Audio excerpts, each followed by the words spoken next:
Olá, amigos da comunidade, sejam bem-vindos a mais uma aula.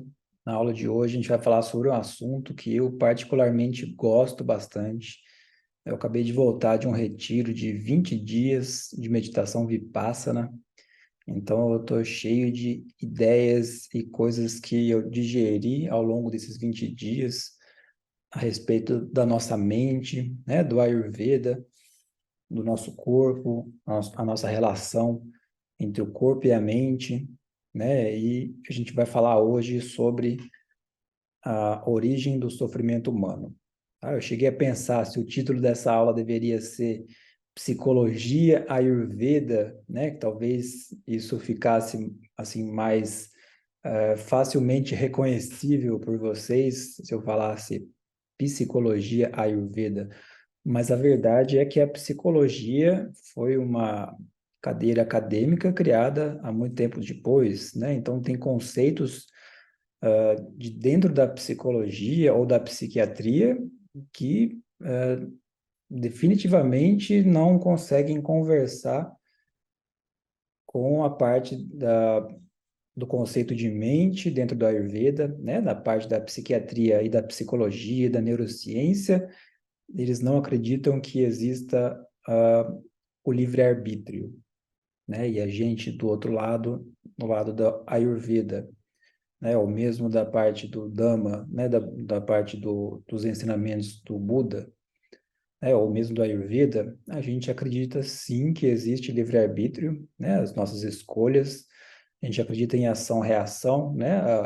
O resultado, os frutos que a gente colhe são advindos daquilo que a gente plantou ao longo de anos, ao longo de vidas consecutivas, né? E isso é outro ponto também que a neurociência, psicologia e psiquiatria não reconhecem, não validam, né? A parte de nem do livre-arbítrio, nem da parte de reencarnação, né? De vidas, nem da parte de alma. A gente vai falar hoje sobre o conceito de Atma, que é um conceito bem peculiar do Ayurveda, que está no budismo, que está no Ayurveda, que está na doutrina Sankhya, né, dessa parte filosófica oriental, tá? Então, vou colocar aqui para a gente falar sobre a aula, essa tela aqui em branco.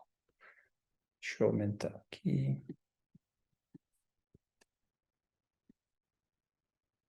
Então,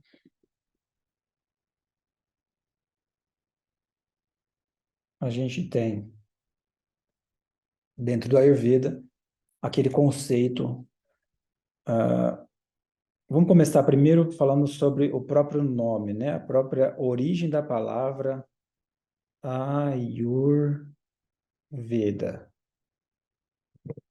Né? Então, não sei se vocês já sabem, né? A palavra Veda, ela significa conhecimento,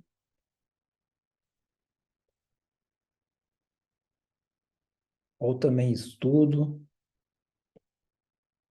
Algumas pessoas traduzem como ciência, não acho que seja um termo apropriado falar ciência, né? Porque a ciência, como a gente conhece hoje, medicina baseada em evidências, tudo isso é muito recente, né? E a próprio método científico, né, das pesquisas, isso não chega a 200 anos, né? E o Ayurveda é um conhecimento que remonta a mais de 2.500 anos,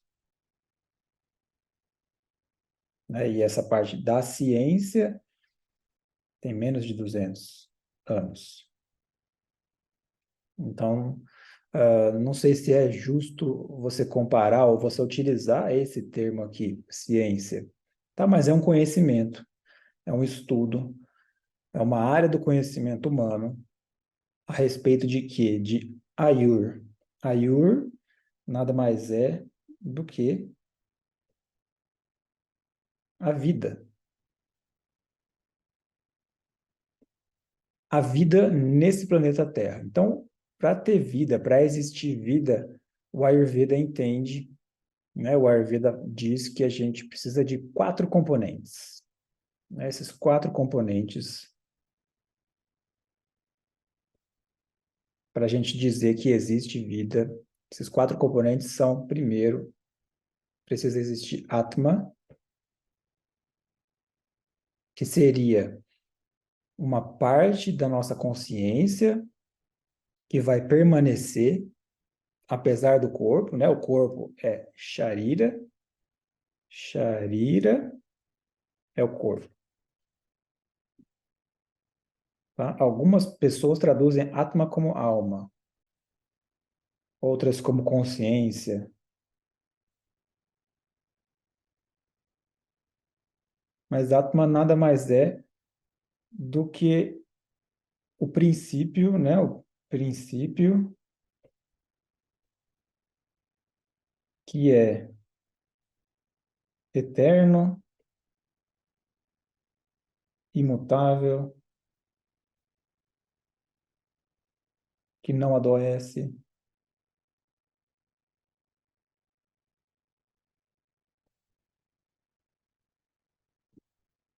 que não se destrói,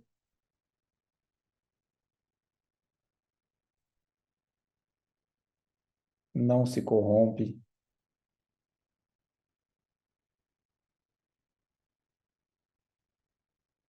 Então, Atma é um desses componentes para existir vida. Todos nós temos Atma, Sharira, que é um corpo físico, que seria um aparelho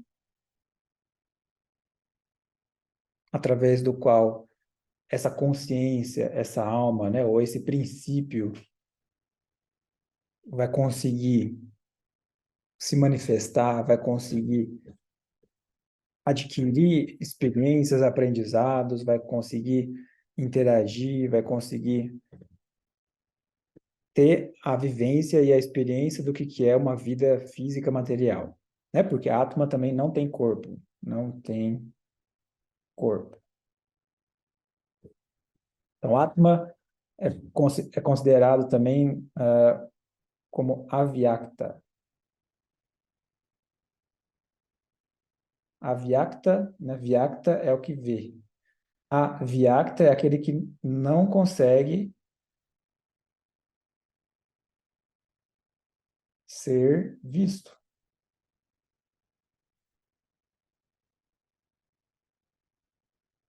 Então, Atma é aquele que vê, é aquele que experiencia, é aquele que experiencia, que é aquele que observa o que está acontecendo com esse corpo físico.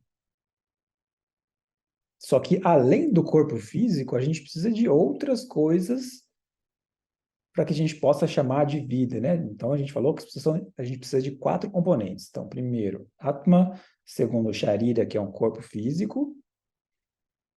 Terceiro, a gente precisa de Indrias, que são os sentidos, né? A gente precisa do sentido da visão, audição, tato, paladar e olfato. A gente precisa desses 5 sentidos para a gente dizer que existe vida. E quarto componente é manas ou sattva, que é uma mente. O Ayurveda também considera que a mente é o nosso 6º sentido. Então, além desses 5 sentidos aqui, a gente teria também um sexto, que é a mente. Então, a mente para o Ayurveda é um sentido. Mas diferente desses índrias, né, desses sentidos que a gente falou aqui em cima, né, que a visão está relacionada com o olho, né, com esse aparelho, o globo ocular, quiasma óptico, né, toda aquela estrutura nervosa, cerebral, né, a audição relacionada com a nossa orelha, nosso ouvido externo, ouvido interno, membrana timpânica, martelo, bigorna, estribo, cóclea, todo aquele aparato auditivo. O tato está ligado, né, com todas os receptores, terminações nervosas que a gente tem Em toda a superfície do nosso corpo, na pele, couro cabeludo, em tudo, toda essa parte externa do nosso corpo, a gente consegue ter o sentido, a percepção do tato, né? O paladar que está ali na língua, está relacionado com a boca, o olfato relacionado com o nariz, mas a mente é um sentido diferente desses cinco, porque a mente ela permeia o corpo inteiro. Então, a nossa mente consegue penetrar e estar presente tanto no coração, pulmão, nos órgãos internos, quanto externamente com a pele. Então, a mente vai fazer essa conexão entre Atma, Sharira, né, entre o corpo, essa parte da nossa consciência, os sentidos, tudo isso vai ser, toda essa ligação, quem vai fazer é a mente. Então, a mente faz essa conexão entre tudo isso, essa integração.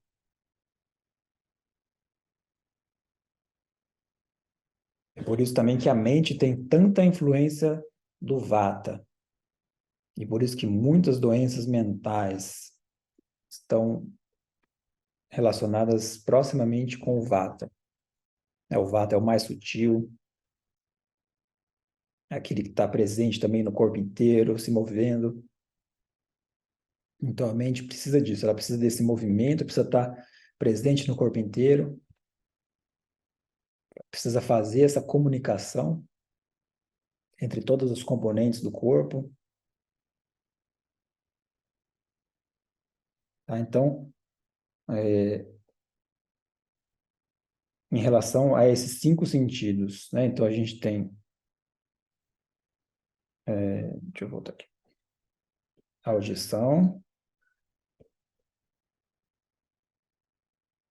tato, a visão,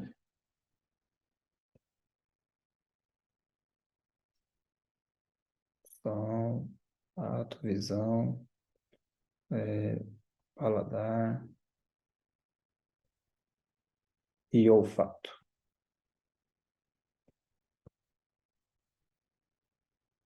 E esses cinco sentidos estão relacionados com aqueles pancha mahabhutas.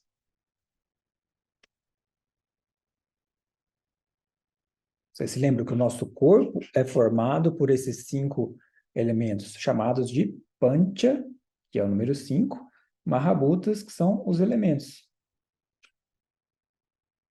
Então, a audição está ligada com Akash, ou éter, ou também chamado de espaço. O tato está ligado com Vayu,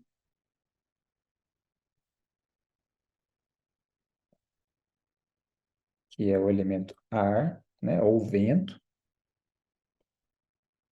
A visão está ligada com fogo, ou Agni, também chamado de Tejas, né, o fogo. O paladar ligado com Jala, que é a água.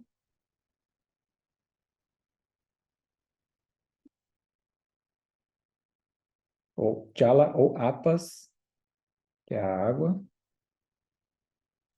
E o olfato com o elemento terra, Prithvi, terra. Então vocês se lembram que Akash é o mais sutil,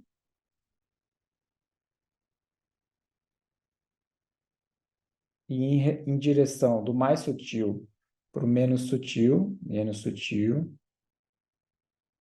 ou seja, mais grosseiro, mais denso, a gente tem esses sentidos. Então, percebam que o Akash, o espaço, né, para que exista audição, você precisa ter espaço na boca para conseguir falar. A glote, o pulmão, tudo isso precisa de espaço para encher de ar, o ar precisa entrar, o ar precisa sair, mas esse espaço é fundamental para que exista um som. Da mesma forma, tem um espaço, uma série de espaços, né, tanto o osso trabecular, que reside, né, aqui no nosso sistema auditivo, quanto esse sistema de ossos, né, a parte da cóclea, toda aquela parte daquele aparato, dessa tecnologia que a gente tem para ter o sentido da audição, envolve esse espaço, para que exista vibração, para que a gente, né, pensa num tambor, no violão. O violão precisa daquela caixa acústica ali para que o som das cordas faça a ressonância dele, que consiga amplificar aquele som. O tato, né, em relação ao ar, a gente consegue, se a gente estiver no ambiente, né, precisa ter movimento, precisa ter alguma coisa tocando ali na pele, roçando, ou seja, a blusa tocando, ou a brisa, o ar batendo na pele, para a gente sentir, para a gente ter a percepção do tato. A visão, a gente precisa do fogo. O fogo faz o quê? Ele ilumina, ele traz claridade, né? A luz do sol faz o dia, né? Só graças à luz, né? Seja a luz do sol, a luz da lâmpada, a luz de uma fogueira, é que a gente consegue ter a visão, que a gente consegue ver. Então, para ver, para existir visão, precisa do elemento fogo, né? O paladar. Não sei se já aconteceu com você alguma vez, de você ressecar a boca e você ter a boca completamente ressecada sem saliva, né? Ou às vezes você está com muita sede, ou não ingeriu água suficiente, ou por algum problema de saúde, ou efeito colateral de algum medicamento, de alguma erva, de alguma coisa que você fez, que a sua boca ficou completamente seca, sem saliva, e aí você percebe que o seu paladar fica alterado, você não consegue sentir a percepção direito do paladar, se a boca estiver muito seca. Tanto é que o Ayurveda recomenda que se você tiver com sede, a prioridade é você matar a sede antes de matar a fome. Tá? Então, para existir esse elemento do paladar, esse sentido do paladar, é necessário o elemento água. E por último, o olfato, né, que é o mais denso, ligado ao elemento terra. Né? Então, para que, que a gente consiga perceber o olfato, alguma partícula, seja uma partícula leve, né, alguma partícula daquele perfume, daquele princípio ativo, daqueles óleos essenciais voláteis que está na comida, que estão na comida, ou daquela fumaça, as partículas daquela fumaça, daquele vapor, daquele odor que foi eliminado. Tem partículas ali que vão tocar. Essas partículas têm o elemento terra. É claro que elas têm também a parte do elemento ar, né, o vento, transportando até as suas narinas. Mas o Ayurveda entende que esse é um sentido relacionado bastante com o elemento terra. Então, aqui, o paladar e o olfato estão ligados à capa, a visão está ligada com pita, né? E a audição e o tato com vata, certo? Vata, que é o mais sutil, vata, que está relacionado com éter, né? Com espaço, com a caixa, e vaio, com espaço e ar e vento, né? Esse é o vata.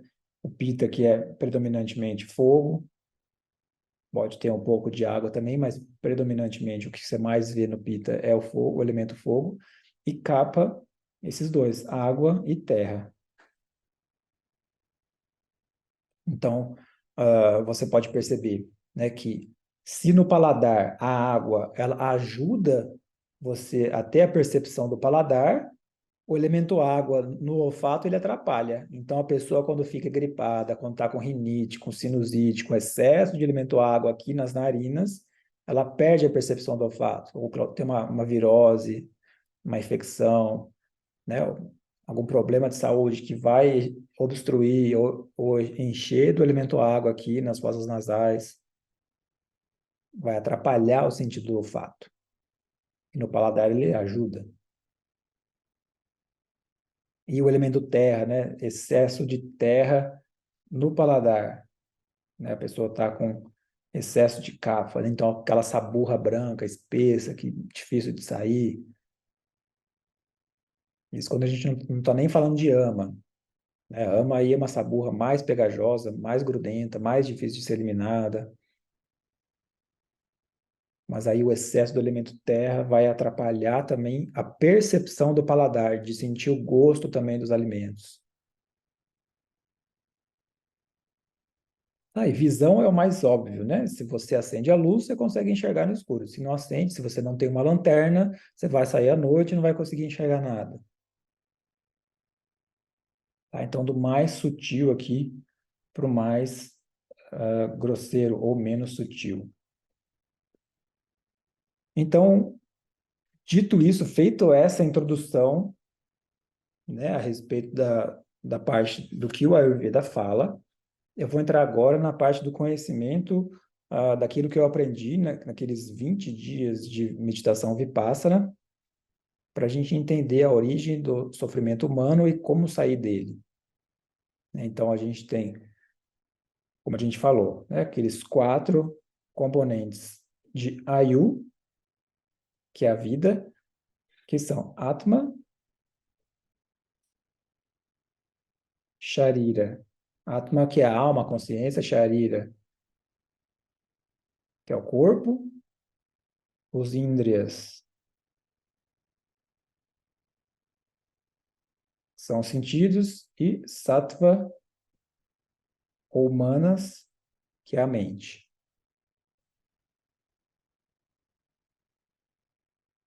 Então, dentro da meditação Vipassana, a gente começa a meditação, os primeiros dias, né?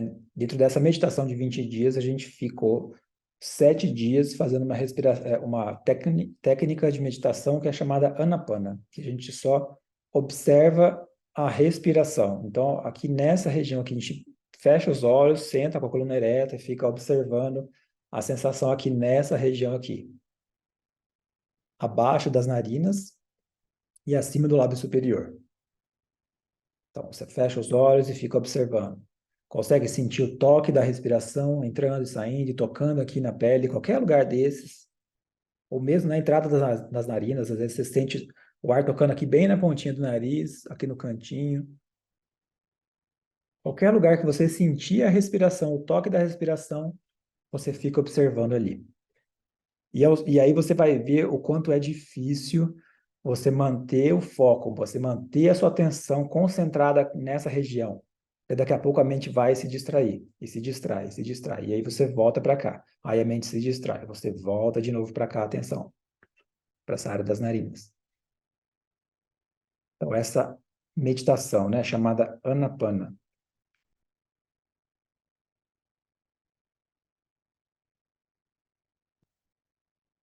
ela vai ajudar a nossa mente a adquirir, né, o que a gente chama de Samadhi, né, que é esse controle sobre a mente, né? O foco é persistir ali concentrado, concentrado,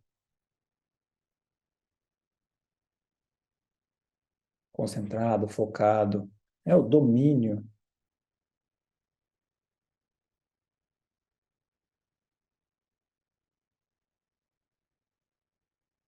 sobre a própria mente. Então, porque se a gente não faz esse treinamento, a mente vai tender a nos levar para o menor esforço.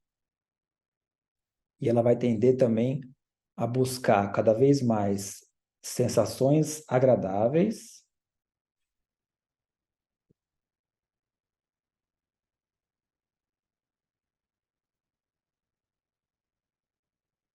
A gente vai querer mais, cada vez mais sensações agradáveis. E a mente vai tender a repelir ou sentir aversão com sensações desagradáveis. E a mente vai repelir, vai querer cada vez menos essas sensações desagradáveis. Esse é o padrão animal da nossa mente é esse, o padrão irracional. Padrão luta ou fuga, o padrão que não pensa, o padrão que não age, que não tem domínio, que não tem controle, que age no automático. Né? Esse é o padrão por impulso. É aquele hábito que a gente reforçou ao longo de anos. É aquele trajeto, aquele circuito neuronal, cerebral, que a gente fortificou, que a gente traçou ao longo de anos. É aquela trilha batida da forma de funcionar da nossa mente que já está acostumada. Então, é aquela lei do menor esforço. Eu vou fazer desse jeito porque foi desse jeito que eu sempre fiz. Só que aí chega um ponto na nossa vida que não dá mais para continuar fazendo o que a gente sempre fez, porque a gente entrou num estado que a gente chama de dukkha. E dukkha é sofrimento. Então, se a gente está em sofrimento, a gente tem que buscar o que que a gente fez para entrar, para chegar a esse estado de sofrimento. Por que que a gente chegou naquela situação? E dentro da meditação Vipassana eu aprendi e eu entendi através da experiência aqui do meu próprio corpo, dessa meditação, que a gente faz essa observação, não somente aqui, mas a gente vai falar sobre isso daqui a pouco, né? Observando as sensações no corpo inteiro e observando o funcionamento da mente, como é que a mente interage com a matéria, esse padrão da mente. Eu entendi, eu consegui aos pouquinhos ir me livrando desse padrão. Né? Claro que é um trabalho, né? A gente fica ao longo de anos, mais de 30 anos, repetindo o mesmo padrão, né? Para quebrar esse padrão, para sair desse padrão, para modificar esse hábito, eu sei que vai demorar muito tempo ainda, que eu vou precisar meditar muito mais ainda. Tá? Então, fazendo essa meditação e depois a outra meditação que é chamada de Vipassana, né? A palavra Vipassana significa ver a realidade como ela é. E como que é a realidade na nossa moldura do corpo, dentro desse aparelho físico, dentro de Sharira. Você observa as sensações. Então, antes de entrar em Vipassana, a gente treinou Anapana, que é aquela observação da respiração. Só que chega um momento que, além da sensação do toque aqui da respiração, você passa a sentir também algumas sensações diferentes, que pode ser uma dor, um desconforto, uma pontada, uma fisgada, frio, calor, choquinho, formigamento, né, pressão, alguma sensação sutil, uma agulhada, né, queimação, qualquer coisa que você sente aqui nessa região, aí você observa a sensação. Por quê? Porque você vai estar treinando, você vai estar como se fosse amolando a faca para depois preparar a sua comida. Então a gente ficou 7 dias fazendo anapana, amolando a faca, deixando bem afiada, a mente bem precisa, bem focada, né, com domínio sobre a nossa mente. Distraiu, volta, distraiu, volta, distraiu, volta. Igual andar de bicicleta. Caiu, levanta e continua. Igual andar. Né? A criança aprende a andar, gatinha, tenta levantar, tropeça, cai, cai, cai, cai, cai, até que aprende. Então, a mesma coisa. A gente, para desenvolver, né, o nosso samadhi, o nosso controle sobre a própria mente, o nosso domínio sobre a própria mente, a gente vai fracassar várias vezes, a gente vai distrair várias vezes, a gente vai perder o controle da própria mente várias e várias vezes. Então a gente faz esse exercício e depois entra em Vipassana. E aí você vai observar as sensações no seu rosto, no topo da cabeça, no couro cabeludo, pescoço, orelha, ombros, braços, peito, costas, barriga, coluna dorsal, lombar baixa, períneo, os órgãos genitais, região anal, dos glúteos, perna, pés, plantas dos pés, tudo, dedo, tudo. Observa o corpo inteiro. Foi até a pontinha do pé, dos dedos dos pés, volta. Aí começa a observar de novo a perna, coxa, glúteo, tal, vai subindo, topo da cabeça. Aí volta, vai descendo, observando, e aí você fica fazendo esse escaneamento de cima para baixo, de baixo para cima. Aí você vai observando. Aí, da mesma forma, não é porque você começou a fazer essa outra técnica que a mente não vai se distrair. Não, a mente continua a se distrair. E aí chega um momento, ah, no meu caso, eu já medito há um tempo, então eu já estou acostumado a não me mexer durante uma hora.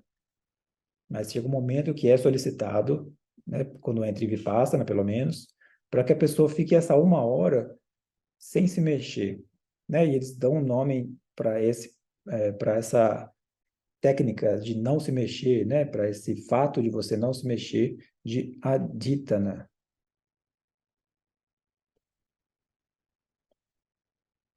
e é uma firme determinação.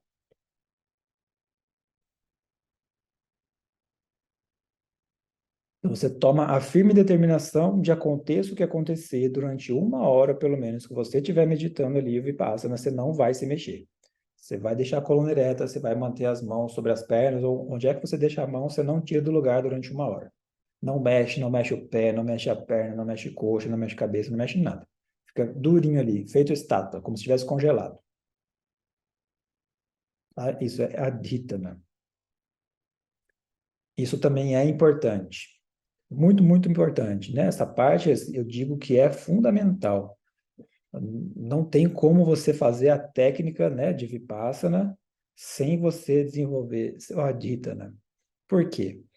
Porque a partir do momento que você se compromete, você determina que você não vai se mexer, pode ser que você sinta algumas sensações bem desagradáveis, né? E aí, quando vem a sensação desagradável, que pode ser uma dor no pé, uma dor nas pernas, uma dor no quadril, uma dor na coluna, uma dor no pescoço, né? Eu já senti todas essas dores.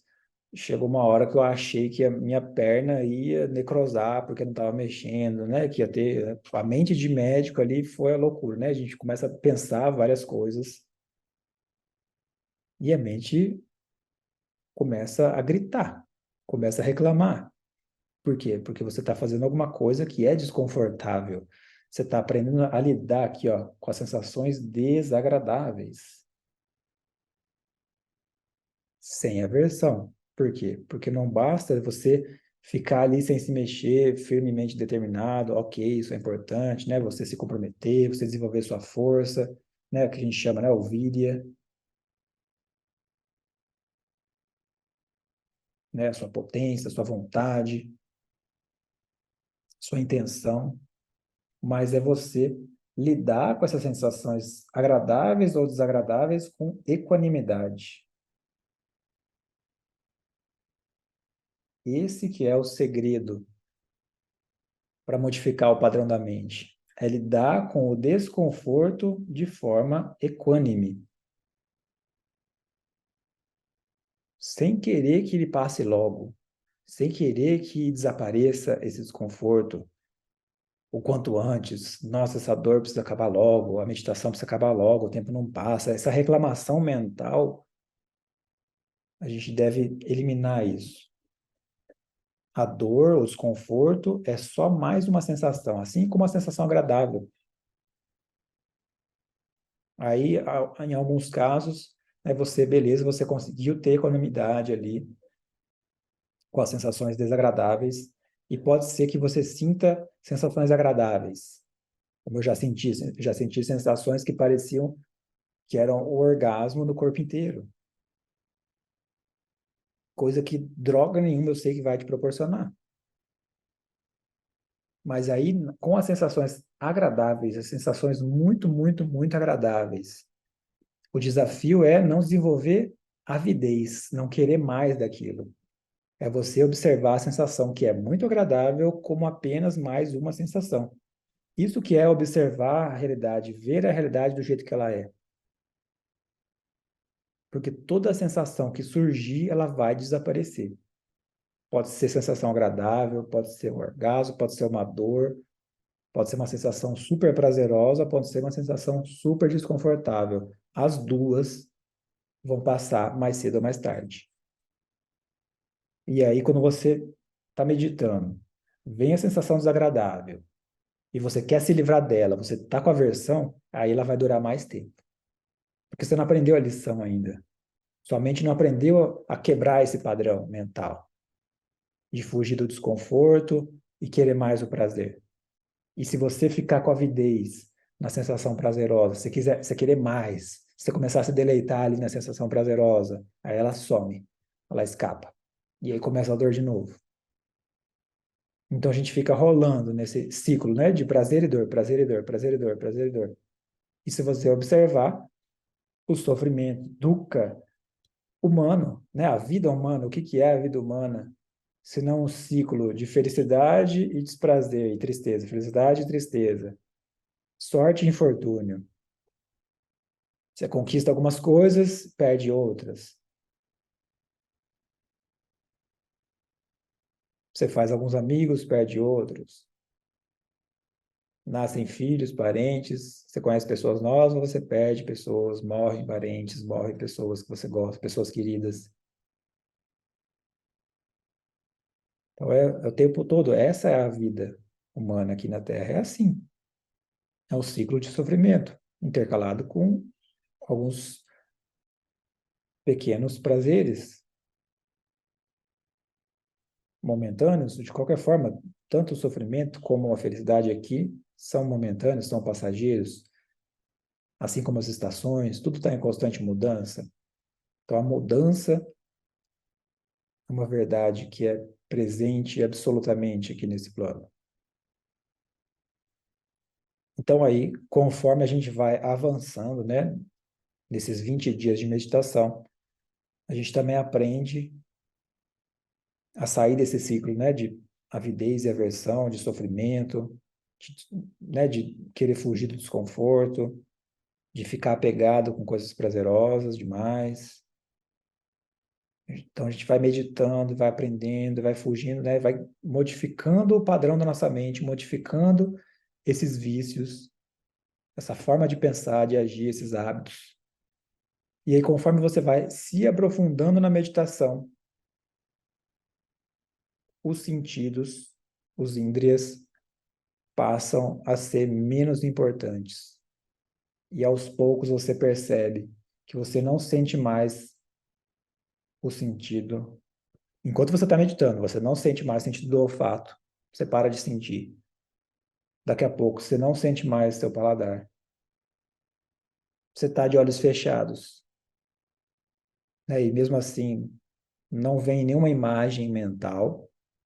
Também some aqui o sentido da visão. E aí você fica com o tato, que é fundamental para essa técnica de meditação, porque a gente está observando sensação, não é? Então, se você está observando as sensações, está o tempo todo ali com a percepção do tato. E a audição, né? Se você para de prestar atenção, a audição também vai embora. Fique irrelevante. Por mais que tenha barulho de pássaros, barulhos fora ali, você para de prestar atenção naquilo, você ignora aquilo. Aí você fica só com o tato, só com a percepção ali do tato. Você tirou todos esses que são mais concentrados, que tem a ver, ó, a caixa, éter, né, o espaço, a audição relacionada com o ouvido. Ignorou. Aí vem a visão, relacionada com os olhos, você ignorou. Paladar, com a boca, com a língua, ignorou. Olfato, relacionado com o nariz, com os seios da face ali, com a parte nasal, ignorou também. Ficou só o tato. O tato e a mente. Ficaram esses dois. Aí agora, tato mais mente. Ficaram só esses dois. Aí ficou aquela briga sutil. Né? Você tem a percepção do tato, né? E tua mente, né? O tato está presente em toda a superfície corporal, a mente está presente no corpo inteiro. Então, percebam, a mente é como sendo o elo que vai ligar Atma, que é a nossa consciência, Sharira, os Indrias,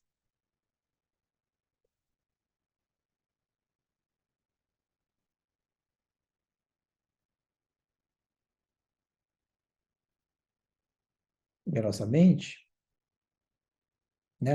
Ele vai ligar, né? A nossa mente vai ligar esses três e você sobrou apenas a percepção do tato, aí fica mais fácil de você modificar o padrão, de você conhecer outra realidade que está além da mente da matéria, que está além dessa parte física, que está além das sensações. O tato é o último elo, a última ligação, a última conexãozinha para que a gente consiga acessar e experienciar o que que é Atma e experienciar uma realidade que eles chamam de Nibbana. Nibbana, que é essa realidade que está além da mente da matéria, que nada surge, nada desaparece. É como se a gente estivesse numa roda, né? Pensa numa roda de bicicleta ali com aro.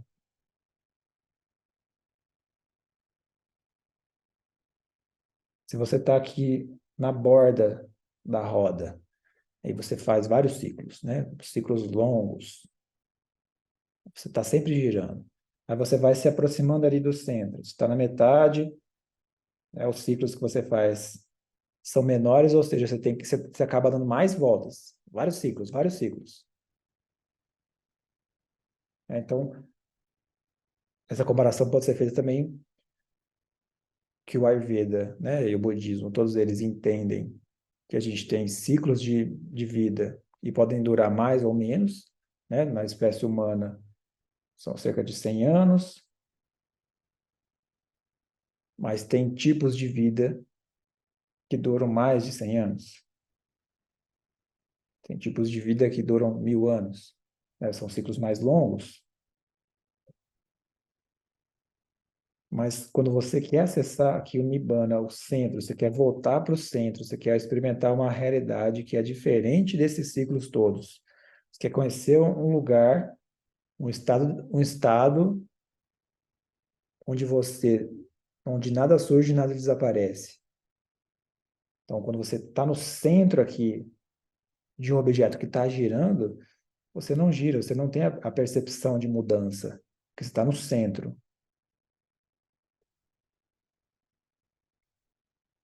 E aí, quando você consegue chegar até esse centro, você consegue acessar algo diferente da mente e da matéria. E aí você volta com uma informação, você volta com outro estado de consciência, você volta com outra experiência que você tem que ir lá para sentir, para ver, para perceber.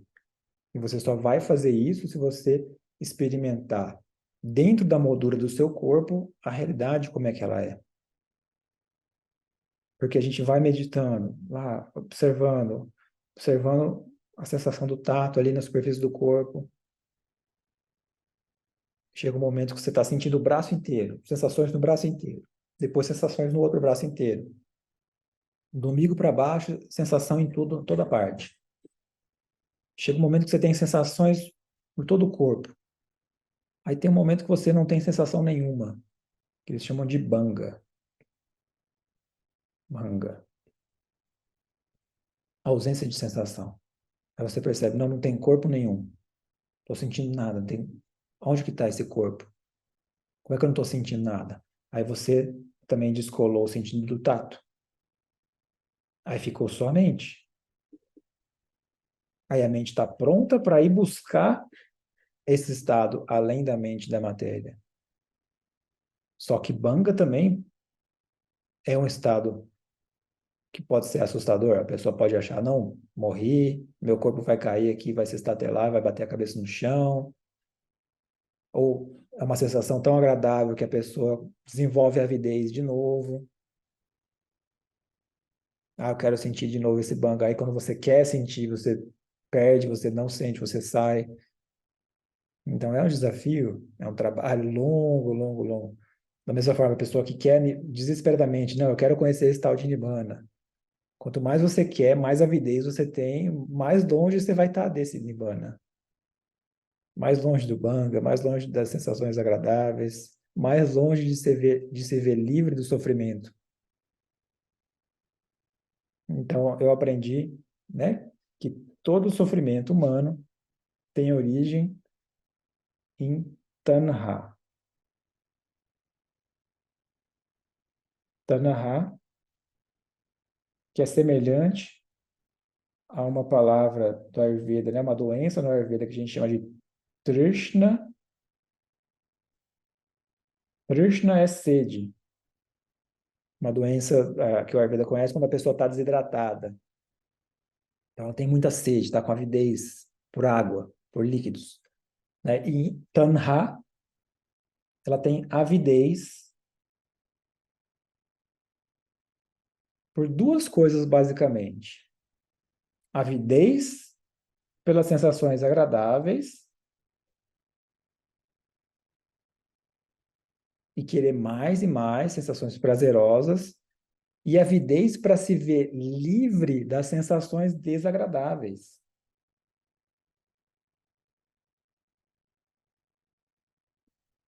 Você quer desesperadamente se livrar da dor, você quer desesperadamente esquecer alguém, você quer desesperadamente tirar, afastar e acabar com algo que te incomoda. Então, a origem do sofrimento humano é essa aqui, é Tanha, é essa avidez.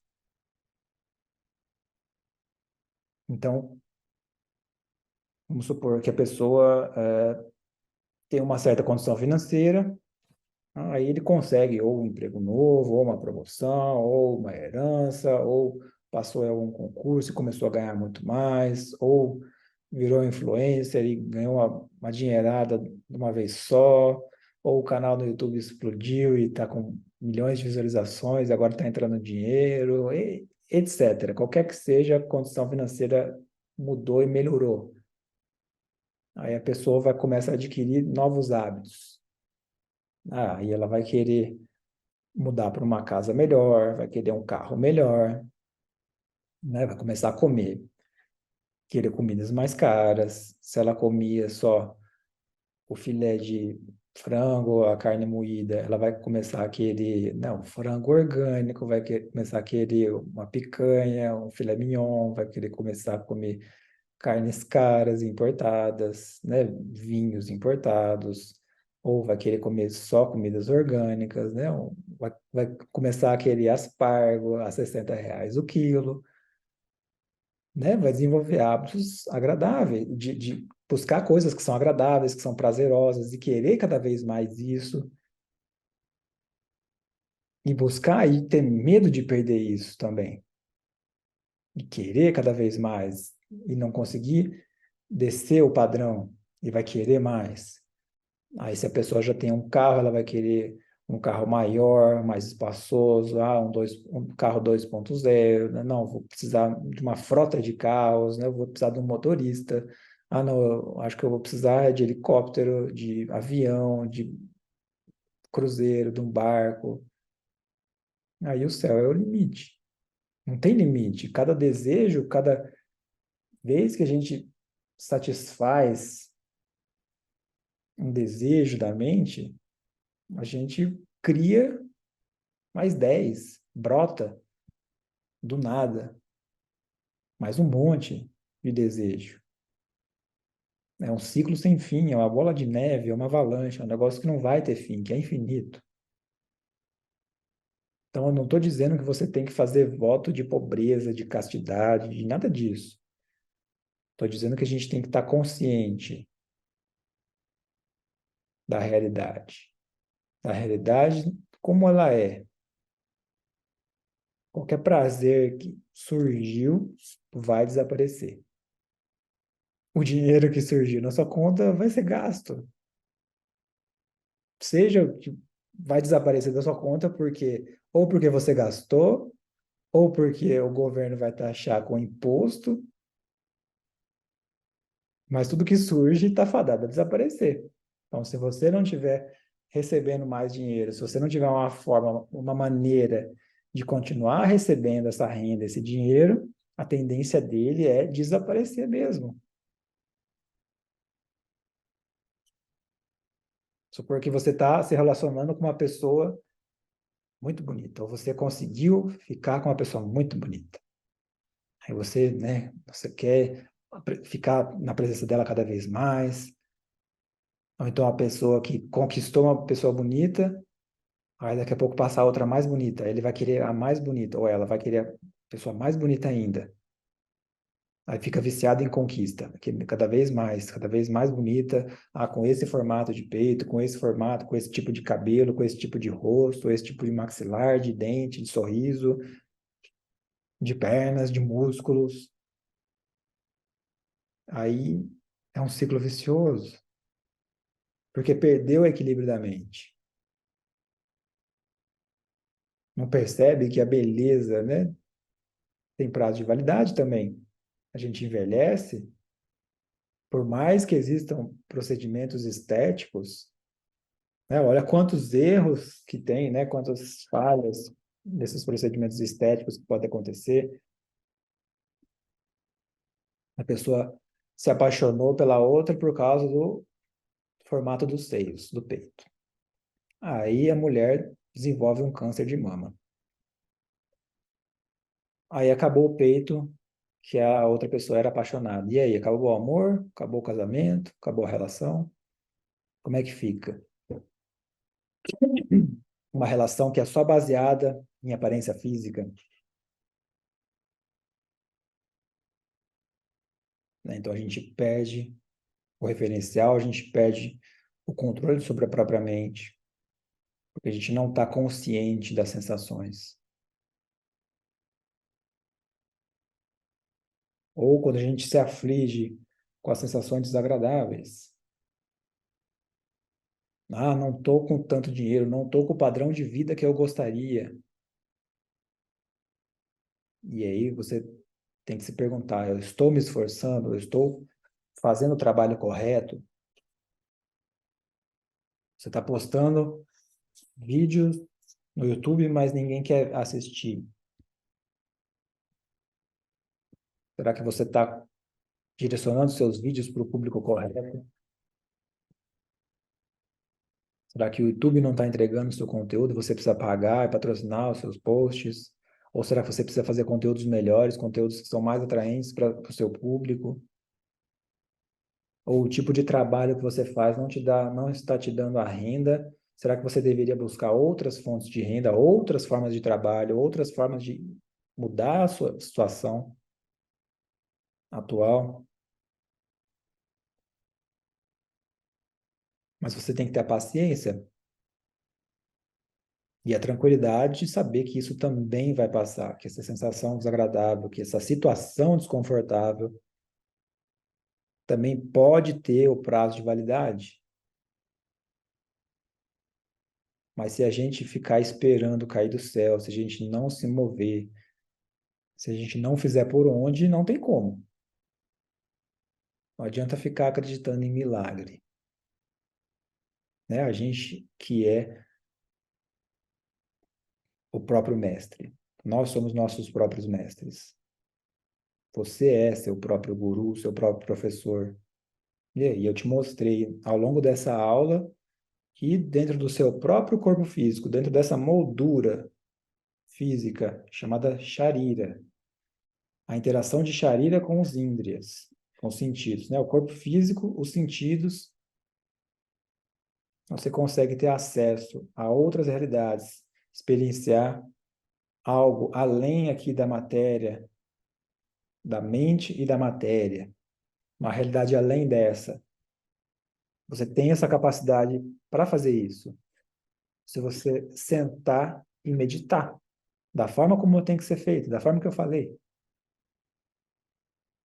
está nas suas mãos experienciar isso, né? O fato de você sentar e observar a respiração, você não precisa de um teto, você não precisa de comida, você não precisa de uma roupa, você não precisa de amigos, você não precisa de namorada ou namorado, você não precisa de nada. Você precisa sentar com a coluna ereta, fechar os seus olhos e observar a sua respiração. Só isso. Tá? Então, outra coisa que eu percebi ao longo desses 20 dias de meditação também foi que aquelas pessoas no passado eram muito mais corajosas do que nós somos hoje em dia. Era um povo que a gente tem que tirar o chapéu, porque para meditar naquela época eles pegavam e abandonavam tudo, toda a parte material da vida, família, tudo, e ia viver como mendigo na floresta. Saía para meditar e ficava lá meditando, sem saber de onde que ia vir o dinheiro, sem saber se ia ter comida. Aí, quando queria comer, tinha que sair para pedir esmola, dependia do que os outros iam dar para ele comer, para a pessoa comer.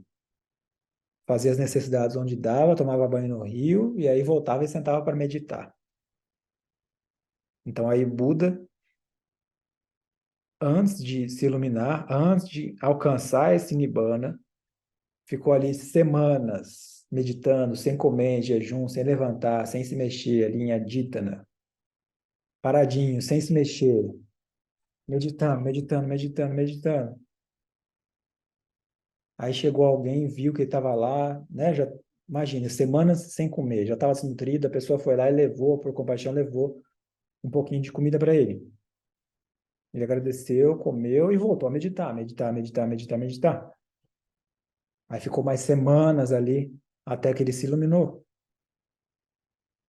E a gente hoje, a gente é meditador Nutella.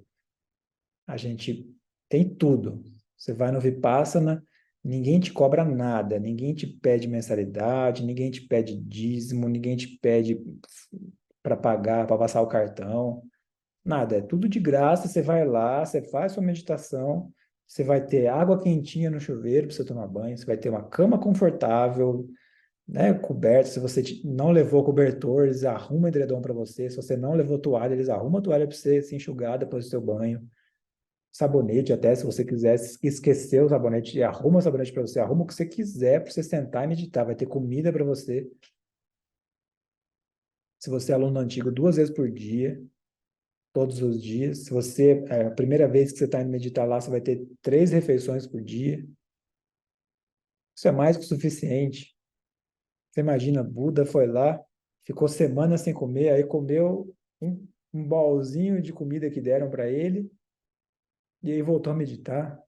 E a gente comendo comida 2 vezes por dia, água quente para tomar banho, caminha confortável, e toda aquela programação para meditar, com intervalos, a gente não dá conta de controlar propriamente. Então, às vezes eu percebo que falta víria na nossa sociedade. A nossa sociedade desestimula essa parte do esforço. A gente quer as coisas sem fazer esforço. A gente quer o resultado, a gente quer tudo do dia para a noite sem precisar fazer esforço nenhum. E não é assim que acontece, não é assim que a vida funciona.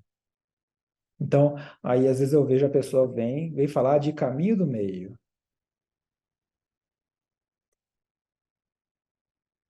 E aí bota na boca do Buda que tem que pegar o caminho do meio.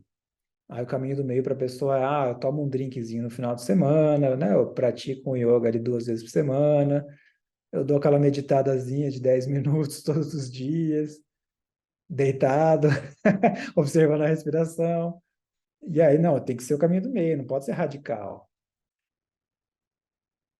Aí, quando pensa, né, que aí Buda, né, depois de atingir esse extremo de fome, privação de sono, desconforto de não se mexer meditando ali, dias aí ao relento, sem um teto sobre a cabeça, no meio da floresta ou no meio de uma caverna. Então, ele sim, ele conquistou, porque o Buda, ele era príncipe, o Gautama, né? Siddhartha Gautama, ele era príncipe.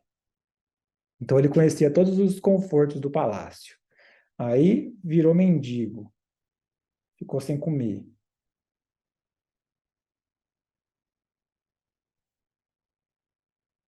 passou fome, aqui como um mendigo, meditou, meditou, meditou, experimentou extremo desconforto. Então, aí sim, esse cara pode vir e falar que não, o caminho do meio é esse aqui. Ficou parecendo aqui uma pessoa meditando, né? Aqui, ó. Aí sim, ele pode falar de caminho do meio. Mas quem de nós pode falar que está seguindo o caminho do meio, se a gente nem atingiu o status de príncipe e muito menos de mendigo? Se às vezes a gente nem lutou por nada na vida, não buscou nada, está seguindo aí uma vida morna, deixando a vida acontecer, a vida levar, sem esforço nenhum, na flauta, deixando como é que tá para ver como é que fica, né? Socializando ali no final de semana com a vinhozinha, cervejinha e dando uma meditada de leve, né? Porque eu estou seguindo o caminho do meio. Será que é caminho do meio? Ou será que é o caminho da zona de conforto, o caminho de quem não quer se esforçar por nada na vida, o caminho de quem não está atrás de muito objetivo na vida, de alguém que tem aquele velho padrão, de que não quebrou, de que não saiu desse padrão de avidez e aversão, e que ainda é escravo da mente, dos sentidos.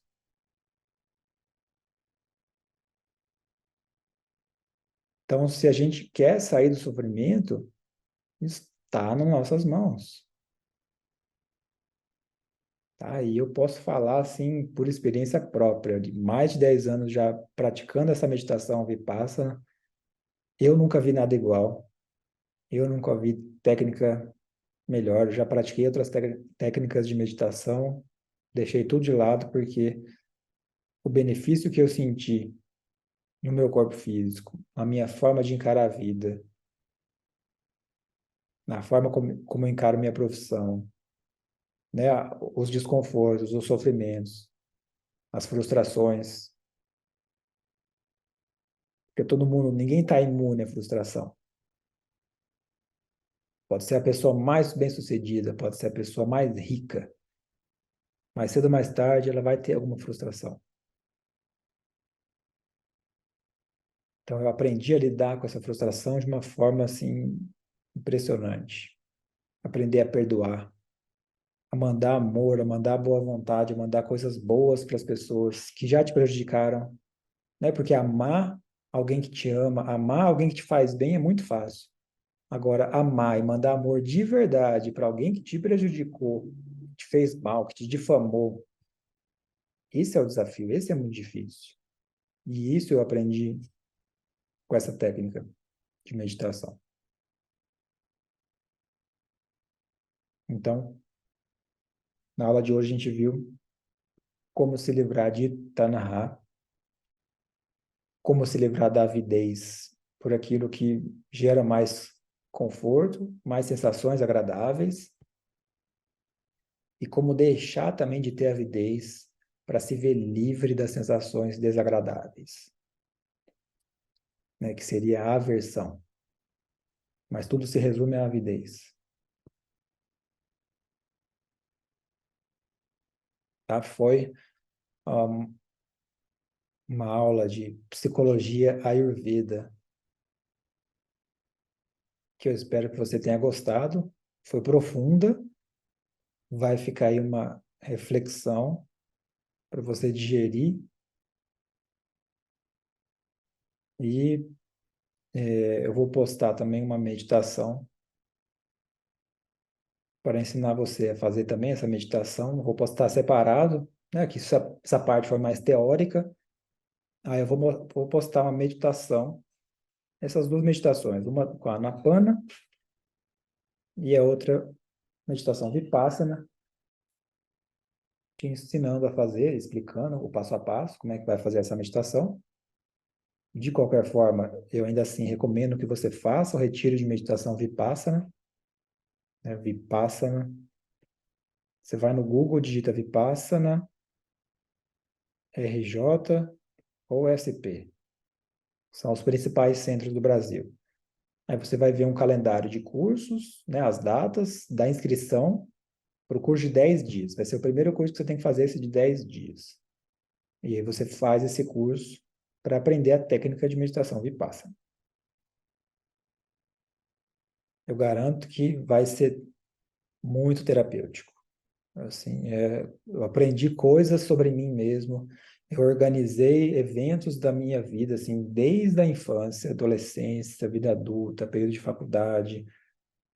Você consegue organizar essa parte mental de uma forma assim, como se você estivesse escrevendo um artigo científico. Assim, eu que sou bastante racional, eu organizei todos esses eventos, digeri todos os acontecimentos e vi a realidade, vi uh, o que as pessoas fazem, as pessoas que estavam tentando me manipular.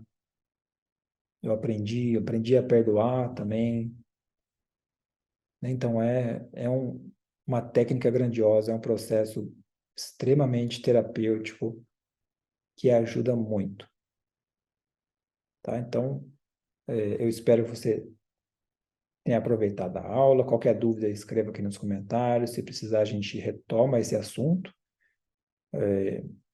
Mas, basicamente, esse é o ponto fundamental, primário, assim, para cuidar da mente. É você ter consciência das sensações agradáveis, das sensações desagradáveis que você experiencia, né? E muitas vezes o próprio pensamento, uma imagem mental é capaz de gerar uma sensação no corpo, agradável ou desagradável. Você aprender a lidar com isso ali enquanto você está meditando, vai chegar num momento na sua vida diária que você vai experimentar alguma sensação muito desagradável e você vai conseguir não reagir de forma impulsiva, né? A pessoa vai chegar com fogo para você, querendo brigar, te xingando, difamando, você não vai tacar gasolina na fogueira. Você vai apagar esse fogo, você vai colocar uma barreira para a pessoa não invadir seu espaço. Você vai deixar o que é podre, o lixo dela com ela. E você vai digerir os seus próprios lixos. Então é realmente bastante transformador, muito bonito o processo. E eu espero que você tenha aproveitado essa aula. A gente se vê e até a próxima.